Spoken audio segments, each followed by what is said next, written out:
All right, folks. Yeah, thanks so much for joining me this afternoon. I'm Katie Chiasson Downs. I work here with WV Medicine in Morgantown. And today I'm going to be talking about rapport and attachment in the shared therapeutic space.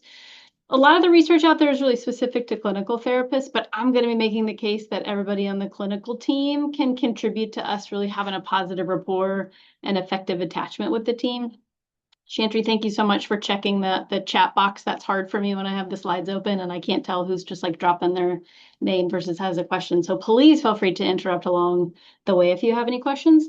Also, my side of the building today is a little unseasonably warm, so there's a good chance you'll witness me having a hot flash at some point during this lecture. So it's fun for all.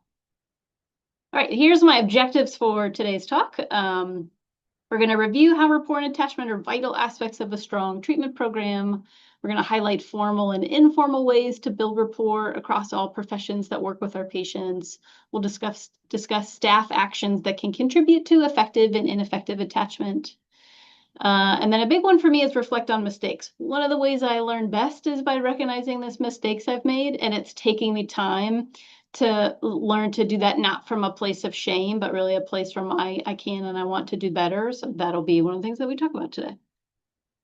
And then side note, we will talk in a later slide about the different ways to label attachment, and I'll sort of talk about why I'm using the term effective today. So first, we're going to talk about building rapport. So what is rapport?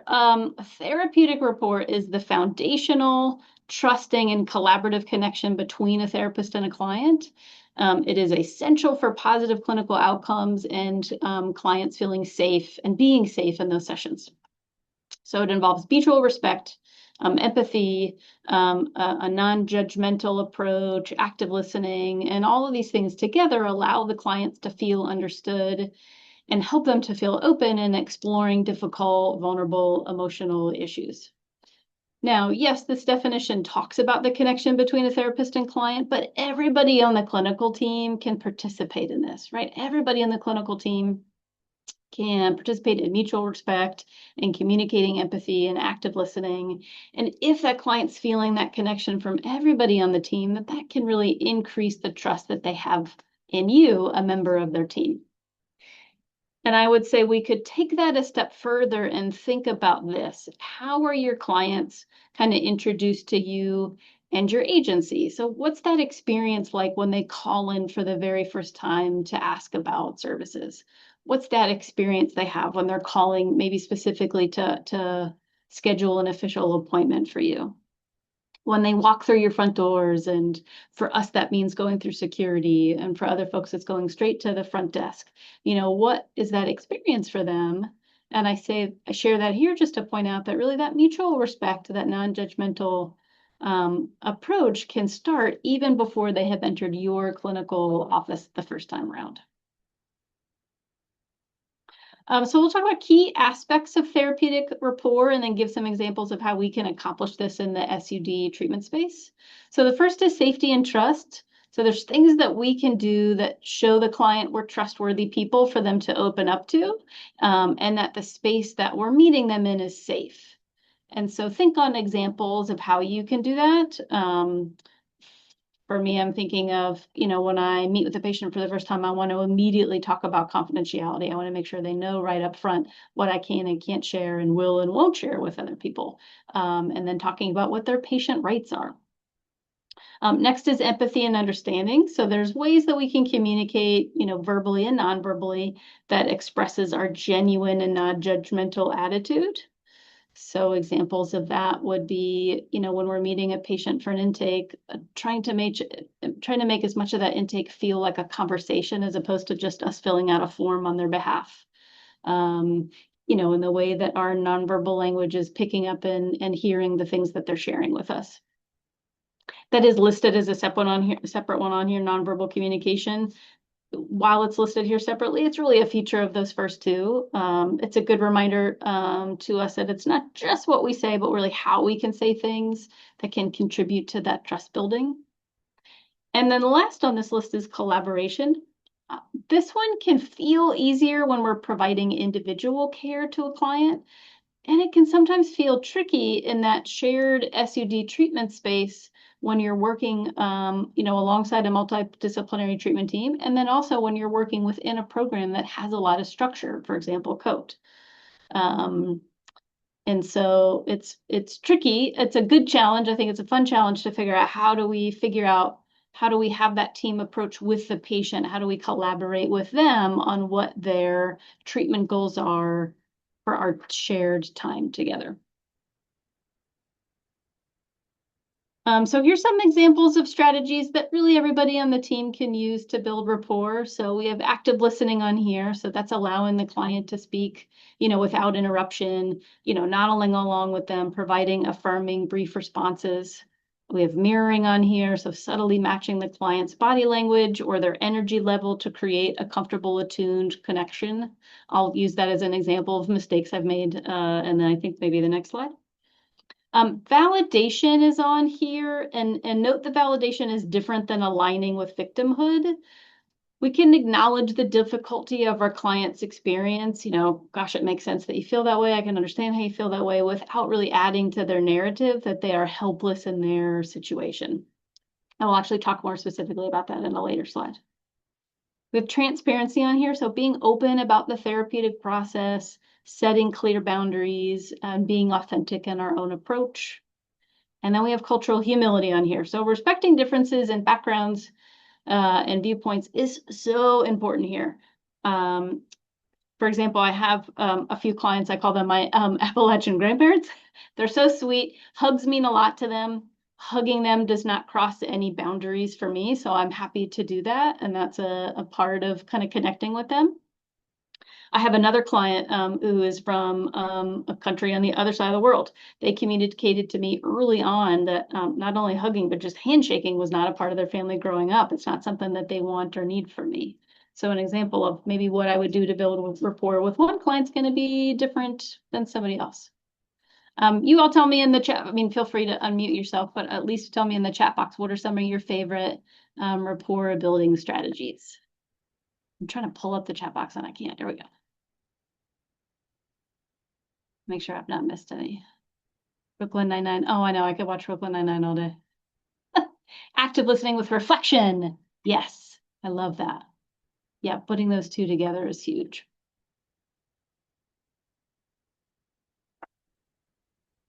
Any other suggestions folks want to make? Maybe you have some rituals in your office, a thing that sort of a quirky thing that you do, but that your patients really appreciate about you.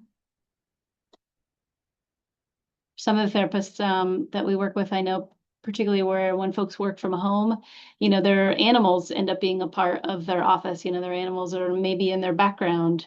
And for some patients, that is sort of an instant like, oh, that's right, they're humans. They've got pets at home too. And in fact, their pets are cute. Sarah said, allowing them to sit where they want in my office. Oh, I love that. That's a great example of sort of a little bit of a collaborative. You tell me where you want to sit, and I'm going to sit based on that. Bruce said listening. Dr. Gorby said listening for the first 5 minutes. I love that. Jenny said honoring that the client is the expert on their experience. Oh, I should quote that and add that to these slides, Jenny. Thank you.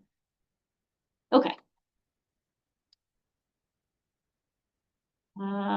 So I said earlier, I tend to learn best by the mistakes I've made. And the good news is I've made a ton of them. So a lot of life lesson opportunities. So here's just a tiny sliver of mistakes I've made with rapport. So I have been guilty of not reading the room, which is a really important skill to have. So for example, I've been guilty of, I may be pushing through to explore a topic and I have not picked up on the fact that maybe the client isn't ready to go there yet. Or, I'm coming into the room with my own energy, thinking I'm going to bring my energy to the patient. Really what I need to do is stop and figure out what their energy is and go towards them. So that's a mistake I've made. I'm sorry, that's a mistake I've made several times.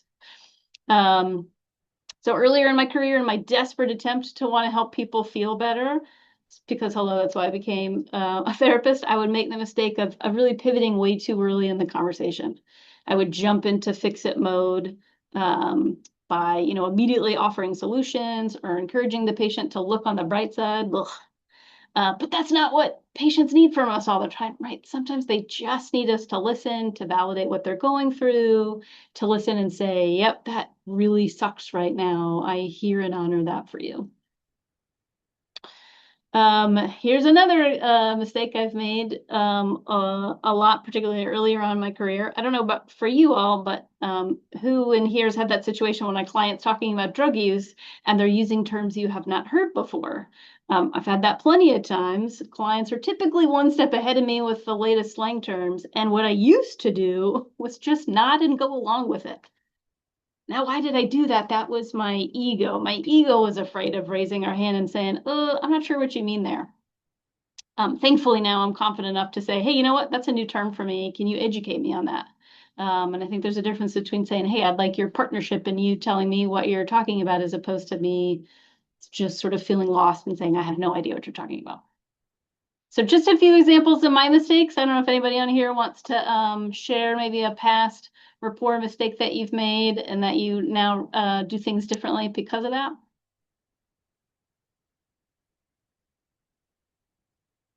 Lawrence put providing, oh, it's probably from before, providing images in the waiting room that's reflective of the population. I love that. Great example of how we make that connection before we've even met them. Jennifer said, making assumptions before clarifying. Yes, that is a great, Jennifer, you are in good company. I've made that myself. I'm sure other folks in here have made that as well. Great example. I'll leave the chat box open just another moment or two, see if anybody else has anything they want to suggest.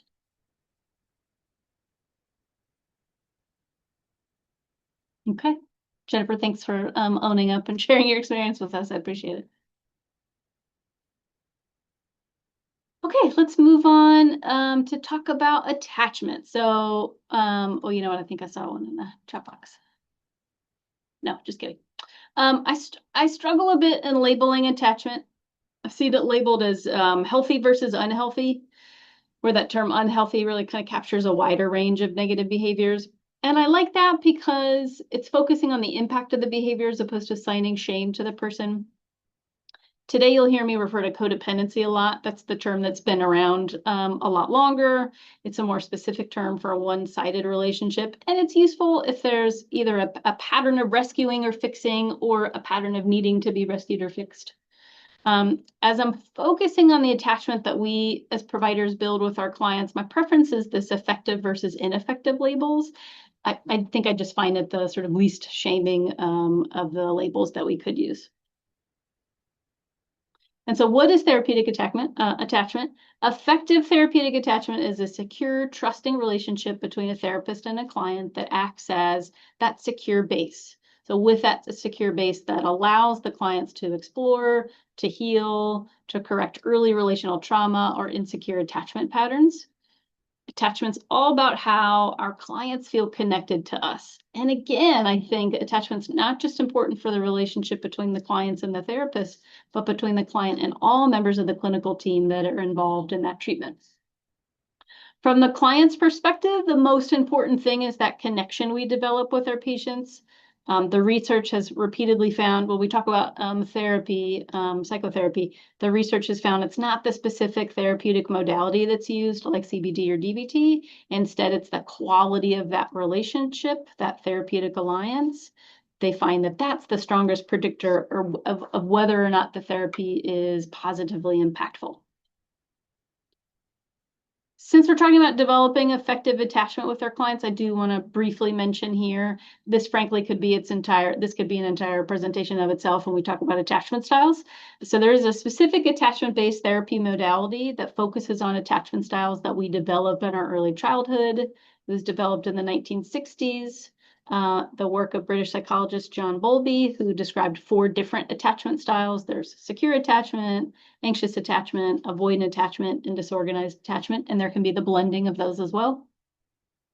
Even if you're not facilitating specific attachment therapy, you can still take this attachment approach to your therapeutic work with your clients.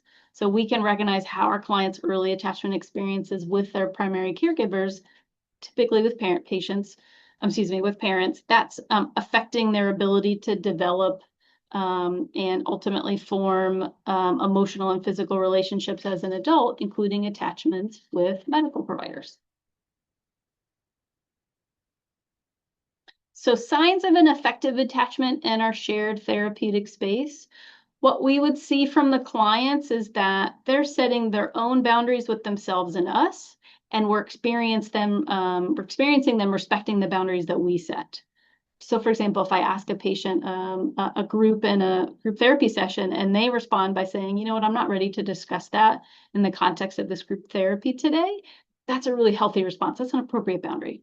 Or when I'm holding a patient accountable to maybe one of our program rules, and they respond by saying, yep, you're right, I don't like it, but I also know that's one of the rules. Well, that's an example of them respecting our boundaries.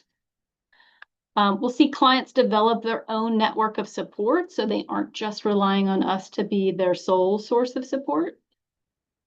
They're taking responsibility for their part in participating in treatment, and they're taking responsibility for the work that they can accomplish in therapy. I just had a patient a few weeks ago that said, I've now lived outside of my parents' home for longer than I lived with them, so I can't keep blaming them for my reactions. That was them taking responsibility for wanting to do things differently.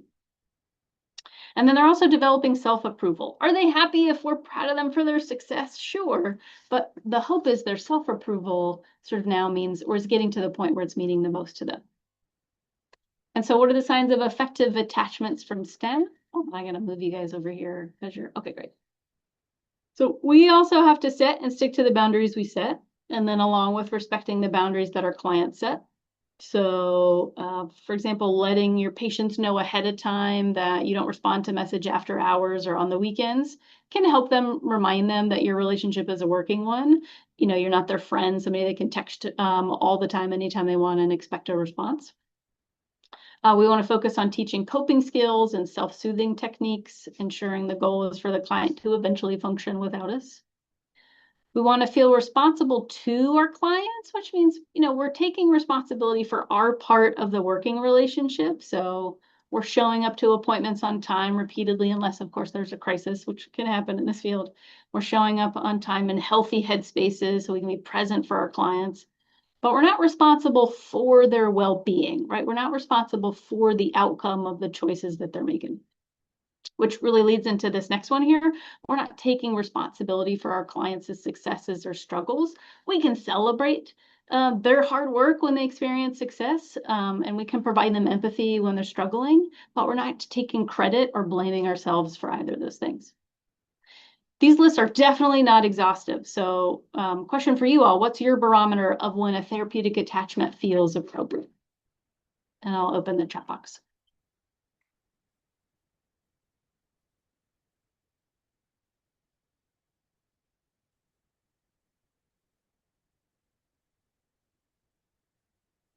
When you feel like you have a good working relationship with the patient, boundaries are clear, good work's happening in there, how do you notice that?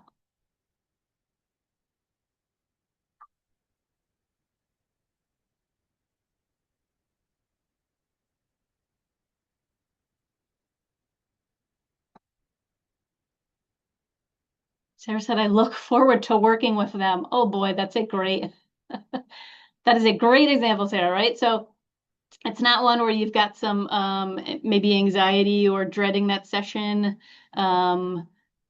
because of maybe some conflict that takes place in there. I love that. That's a great example. I definitely relate to that. Jenny said they feel comfortable sharing their successes. I love that. Dr. Gorby, great point. When they're consistently showing up, that's a great right off the bat. Are they finding this helpful if they're repeatedly showing up for their appointments? I love that. Here's another example for me. When I have patients, respectfully disagree with me, I take that as a good sign because they know it's safe for them to disagree with me. We can have difference of opinions on things, and I'm not going to, kicking them out of my office just because they had a different opinion, or I'm not going to reject them or abandon them because they had a different of opinion. When patients do that, I always sort of point that out of like, that's great. This is not about, sometimes patients will say, I was afraid I was going to disappoint you, and that's not a great sign.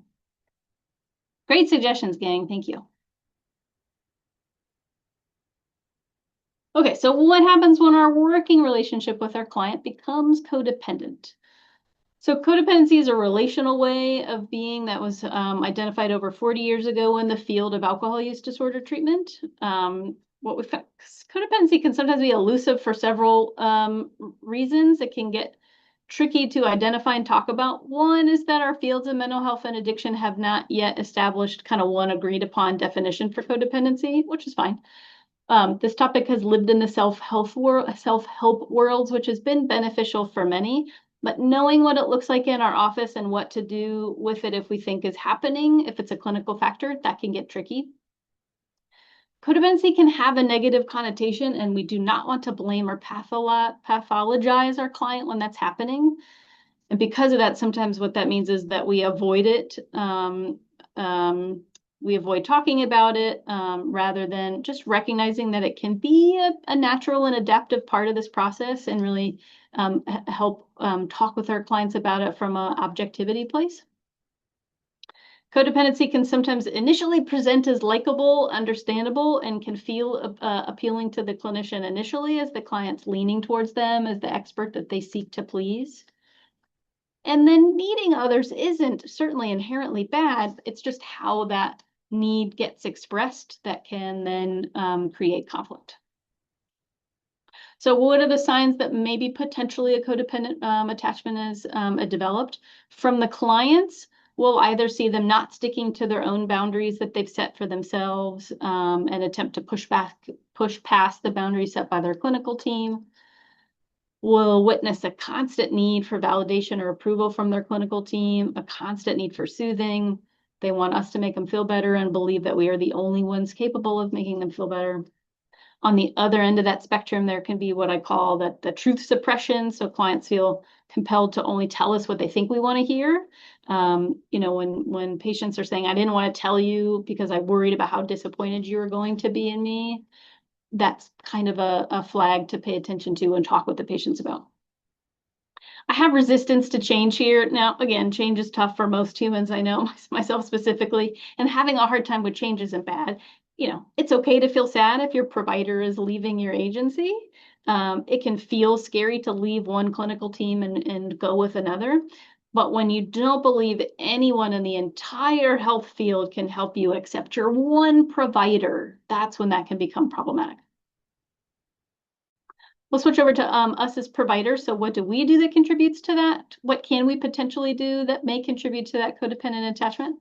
Again, when we're not sticking to the boundaries we've set for ourselves, if we've communicated these boundaries to patients and then we're not sticking to them, or if patients have given us boundaries and we're trying to push past those, that would be an example of that.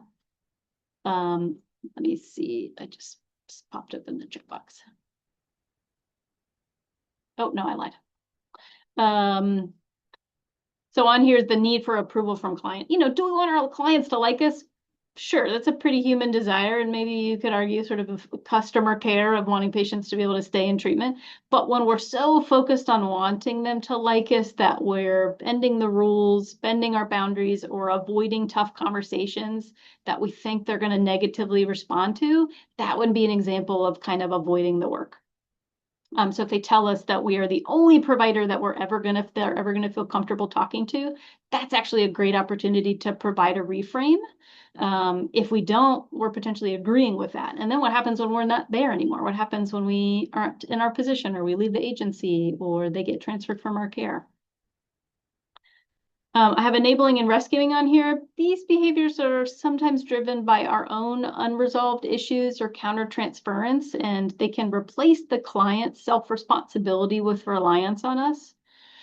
So if we sort of jump in and we're solving problems for the client, or we're attempting to fix their lives instead of facilitating self-help, that can be damaging to the client's process of developing their own self-confidence over time. What was I going to say about that? So, thinking on if I'm having this conversation with my patient, am I pointing them in the directions of resources that may help solve their problems? Am I helping them develop strategies where they can do that versus us solving the problem for them?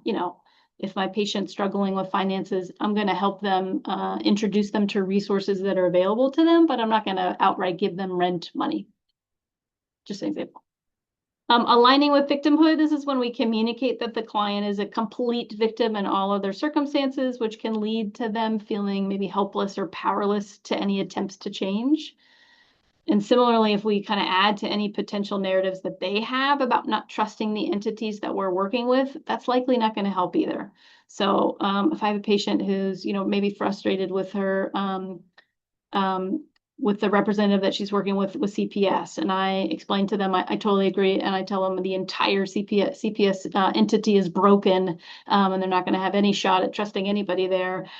That's not going to help at all. That's not going to contribute to their ability to work through that conflict relationship, and sort of adds back to me believing I'm their only savior in their team. So here's a list of effective strategies for attachment building. On the top of the list, we have established clear boundaries. So setting rules around communication outside of sessions, and that is going to be different for everybody on here because everybody has different boundaries. So it's really just about identifying what your boundaries are and sticking to that. So maybe that's not taking phone calls on the weekend, reminding them of the window of time you have before responding to messages. Encouraging self-responsibility, so resisting the urge to rescue or fix the client's problems, but instead guiding them to identify their own choices and consequences. Promoting self-care and independence, so encourage clients to cultivate their own support systems, hobbies, and social lives outside of therapy, reducing their reliance on the therapist for emotional needs. Use therapeutic detachment, so maintaining a professional demeanor that provides a safe, empathetic space without becoming emotionally entangled in the client's life. And we can be professional and authentic at the same time. Focusing on empowerment, so shifting the narrative from that victim-rescuer dynamic to one of personal responsibility. Help clients identify their strengths and recognize their worth is not tied to others. Model healthy communication, so practicing saying no or setting limits, which teaches clients to do the same in their own personal relationships. And then to me, the most important on this list is utilizing supervision. So regularly discussing client cases in supervision to identify early signs of boundary blurring, and getting support from your supervisor or supervision team or consultation team on ways to pivot in that relationship. So back to my favorite mode of learning, my personal mistakes. Here's just a few of examples I've made when we talk about attachment. So I have accepted gifts that I felt uncomfortable with because I didn't want to hurt the client's feelings. Is that nice in theory? Sure. Here's the problem with that. When I say, well, I don't want to do this because I don't want to hurt their feelings, or I don't want to bring this up because I don't want to hurt their feelings, what that translates to is I'm putting my client's needs before my own. And so that's a red flag for me. I didn't catch on early in some of their codependent language. So in the past, when I've had clients say, you're the first therapist I've ever been able to open up to, I've allowed myself to just swell with pride with that positive comment. That's actually a great opportunity for me to reframe, either by reminding them that they're doing the work of trusting this process. It's not about me, it's this process. I'll often refer to when I'm seeing patients in my room, I often talk about this space. It's actually not me doing the work, it's the patient in this space doing that work. Or I'll reframe it back to the agency I work for and remind them of the faith that I have in my colleagues, again, in case my client transitions out of my care at some point. I've either been too rigid or not rigid enough with communication, and generally when I'm doing that, in either direction or other, it's because I'm trying to follow somebody else's recipe for the corrective amount of communication and really not following my own ethical gut for what this patient needs. So those are my mistakes with attachment. Any from the group that you want to recognize? Like, oh, I've done that. Jenny said, I love that. You're doing a good job putting your faith in the process. Yes. Yeah, try as much as possible to really put it back on them. Oh, I missed an earlier comment. This reminds me of the movie What About Bob? Somebody just the other day told me I need to rewatch that. I have not watched that in a long time. Any attachment mistakes folks want to own up that they've learned from so we can learn from them? Going once to right. Okay. And then my last slide, since we've been talking about shared therapeutic spaces. So this is one of my favorite therapeutic spaces. It does not look like that right now, but I know in a few months I'm going to blink and it will be the screen again. And that's my last slide.